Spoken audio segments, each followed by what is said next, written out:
గౌరవ కేంద్ర ఆర్థిక శాఖ మంత్రివర్యులు ఇవాళ రికార్డు 7వ బడ్జెట్ ప్రవేశపెడుతున్న సందర్భంగా తెలుగువారి కోడలు కాబట్టి ముఖ్యంగా మన రాష్ట్రంతో కూడా పరిచయము సంబంధము వారికి ఇక్కడే స్థిర నివాసం కూడా ఉంది కాబట్టి ఈ బడ్జెట్లోనైనా మనకు న్యాయం చేస్తారేమో, ఈ బడ్జెట్లోనైనా తెలంగాణ పారిశ్రామిక రంగానికి, తెలంగాణలోని పేదలకు, తెలంగాణలోని ఇన్ఫ్రాస్ట్రక్చర్కి పెద్దపీట వేస్తారేమని చెప్పి మేము ఆశించినాం.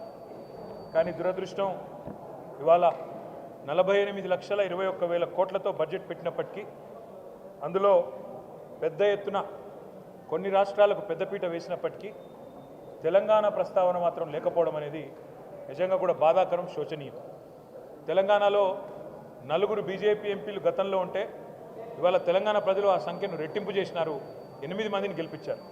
అయినప్పటికీ 8 రూపాయలు కూడా కేంద్ర ప్రభుత్వం ఈ బడ్జెట్లో ఇవ్వకపోవడం అనేది నిజంగా బాధాకరం, తీవ్రంగా కూడా తెలంగాణ ప్రజలందరినీ కూడా విస్మయపరిచిన అంశం. బడ్జెట్ చూస్తూ ఉంటే ఇప్పటిదాకా నేను కామెంటరీ కూడా వింటూ ఉన్నాను.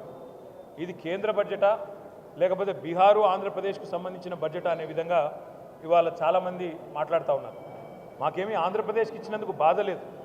సాటి తెలుగు రాష్ట్రం, తప్పకుండా వారు బాగుండాలి, మంచిగా ఉండాలని కోరుకుంటోళ్ళం తప్ప వారికి నష్టం జరిగితే మేము కూడా బాధపడతాం. కానీ ఆంధ్రతో పాటు ఆంధ్రాకు ఇచ్చినట్టుగానే మీరు ఆంధ్రప్రదేశ్ పేరు చెప్పిన ప్రతిసారి ఏమన్నారు కేంద్ర మంత్రి గారు? ఆంధ్రప్రదేశ్ పునర్విభజన చట్టం అని మాట్లాడింది. కానీ ఆంధ్రప్రదేశ్ పునర్విభజన అంటేనే 2 రాష్ట్రాలకు సంబంధించిన ప్రయోజనాలు ఆ చట్టంలో ఉన్నాయి. కానీ మొత్తం స్పీచ్ కాపీలో ఎక్కడ కూడా కనీసం తెలంగాణ అన్న పదం కూడా మంత్రి గారు మాట్లాడకపోవడం బాధాకరం. సరే, ఆంధ్రప్రదేశ్కి బ్రహ్మాండంగా డబ్బులు ఇచ్చారు. అమరావతికి 15,000 కోట్లు, తర్వాత భవిష్యత్తులో ఇంకా అవసరంగా అయితే ఎక్కువ డబ్బులు ఇస్తామన్నారు. అదేవిధంగా పోలవరం నిర్మాణానికి సంపూర్ణ సహాయం చేస్తామన్నారు. అదే మాదిరిగా ఆంధ్రప్రదేశ్లో మరి పారిశ్రామిక అభివృద్ధికి ప్రత్యేక సహకారం ఇస్తామన్నారు. వైజాగ్ చెన్నై ఇండస్ట్రియల్ కారిడార్స్ పెడతామన్నారు. అదేవిధంగా కొప్పర్తి ఓర్వకల్లు ఇండస్ట్రియల్ జోన్స్కి అక్కడ ఎలక్ట్రిసిటీ, వాటరు, రోడ్స్, హైవేలకు ప్రత్యేక నిధులు అన్నారు. వైజాగ్ చెన్నై కారిడార్కి కూడా డబ్బులు, అదేవిధంగా బెంగళూరు కూడా హైదరాబాద్ టు బెంగళూరు కారిడార్కి కూడా డబ్బులు ఇస్తున్నామన్నారు. అదేవిధంగా ఆంధ్రప్రదేశ్లోని వెనుకబడ్డ ప్రాంతాలకు ప్రత్యేక ప్యాకేజీ అన్నారు. రాయలసీమ, ప్రకాశం, ఉత్తరాంధ్ర జిల్లాలకు ప్రత్యేక ప్యాకేజీ అన్నారు. మాకు ఆంధ్రప్రదేశ్కి ఇచ్చిన దాని మీద దుగ్ధ లేదు, బాధ లేదు, అసూయ లేదు. తెలుగు రాష్ట్రం, పక్క తెలుగు రాష్ట్రం బాగుపడితే సంతోషించటోళ్ళమే, తప్పకుండా స్వాగతిస్తాం ఆంధ్రప్రదేశ్కి ఇచ్చిందని. కానీ కేవలం ఆంధ్రప్రదేశ్కు, బీహార్కు రెండింటికే ఇస్తూ మిగతా 26 రాష్ట్రాలను మరి చిన్నచూపు చూడడం అనేది నిజంగా బాధాకరం. ఆంధ్రప్రదేశ్ పునర్విభజన చట్టమని మీరు ఏ మాట అయితే చెప్పారో, ఆంధ్రప్రదేశ్ పునర్విభజన చట్టంలోనే 2 తెలుగు రాష్ట్రాల ఏర్పాటు కూడా ఉన్నది. తెలంగాణ ఉన్నది, ఆంధ్రప్రదేశ్ ఉన్నది. కానీ ఎప్పట్లాగానే మనకు 9.5-10 సంవత్సరాలుగా ఎప్పట్లాగానే ఇచ్చినట్టు ఈసారి కూడా గుండు సున్నానే ఇచ్చింది కేంద్ర ప్రభుత్వం. మరి మీరు ఒక్క నిమిషం ఆలోచిస్తే మనకు ఆంధ్రప్రదేశ్ పునర్విభజన చట్టంలో కూడా 35 వివిధ హామీలు మరి మనకు కేంద్ర ప్రభుత్వం ఆనాడు 2014లో ఇచ్చింది.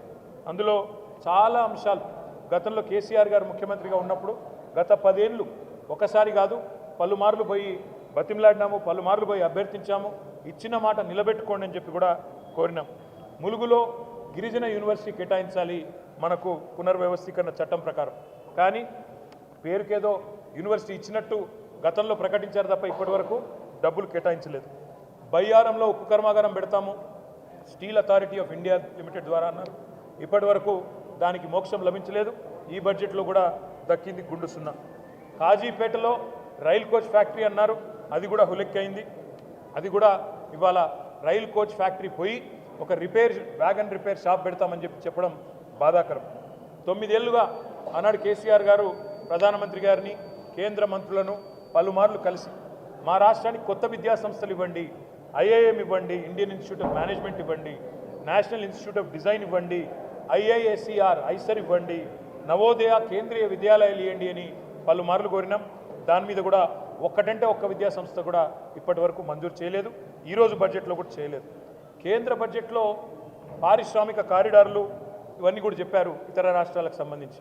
అదే తెలంగాణలో మరి హైదరాబాద్ నుంచి వరంగల్ కానీ, హైదరాబాద్ నుంచి రామగుండం కానీ, హైదరాబాద్ నుంచి బొంబాయి పోయే రోడ్డు కానీ, హైదరాబాద్ నుంచి విజయవాడ పోయే రోడ్డు కానీ, ఇవన్నీ కూడా ప్రముఖమైన పారిశ్రామిక కారిడార్లుగా ఏర్పాటు చేయాలని 6 వివిధ కారిడార్లు ఏర్పాటు చేయాలని చాలాసార్లు కోరాం. దాని మీద కూడా స్పందన లేదు. మెగా పవర్ లూమ్ క్లస్టర్ కావాలని చెప్పి సిరిసిల్లలో అడిగాం. దాని మీద కూడా స్పందన లేదు. అదేవిధంగా కొత్త హ్యాండ్లూమ్ క్లస్టర్స్ కూడా మంజూరు చేయాలని చెప్పి కూడా గతం నుంచి కోరుతున్నాం. దాని మీద కూడా స్పందన లేదు. తెలంగాణ ప్రభుత్వం రేవంత్ రెడ్డి గారి నాయకత్వంలో మన చాలామంది చాలాసార్లు ఢిల్లీకి పోయి అక్కడ మంత్రులను కలిసినట్టుగా కూడా వార్తలు వచ్చినాయి. కానీ ఒక్కటంటే ఒక్కటి కూడా వీళ్ళు చెప్పింది వాళ్ళు వినిపించుకున్నట్టయితే కనబడడం లేదు. రీజనల్ రింగ్ రోడ్డు కానీ రాష్ట్రాలకు ముఖ్యంగా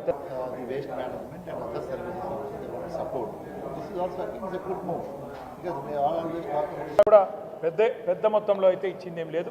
మొత్తంగా చెప్పాలంటే తెలంగాణకు ఈ బడ్జెట్లో మళ్ళొక్కసారి దక్కింది పెద్ద గుండు సున్నా. నేను తెలంగాణ ప్రజలు అందుకే ఆలోచించాలని చెప్పి వారిని విజ్ఞప్తి చేస్తూ ఉన్నా.